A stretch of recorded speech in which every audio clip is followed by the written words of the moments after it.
வணக்கம். நான் சுபவீர பாண்டியன். ஒரு கிராமத்தில் ஒரு பெரியவரை சந்தித்தபோது, அவர் தன்னுடைய துயரங்களை என்னிடம் சொன்னார்.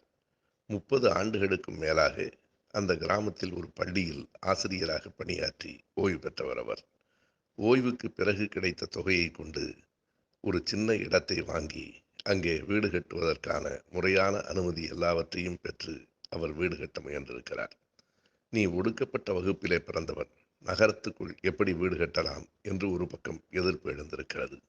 கவுன்சிலர் உட்பட பலரும் அவருக்கு இடையூறு செய்திருக்கிறார்கள். சொல்லி வருத்தப்பட்டார். நான் வேடிக்கையாக சொன்னேன், "நீங்கள் ஒரு சாமியார் வேடம் போடுங்கள். மற்றபடி எந்த முறையான அனுமதியும் பெற வேண்டாம்.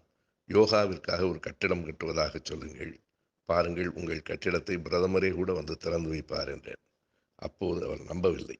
நான் ஏதோ அரசியல் காழ்ப்புணர்வில் அல்லது கோபத்தில் சொல்வதாகத்தான் நினைத்தார். இப்போது அவர் அதை முழுமையாக நம்புகிறார்.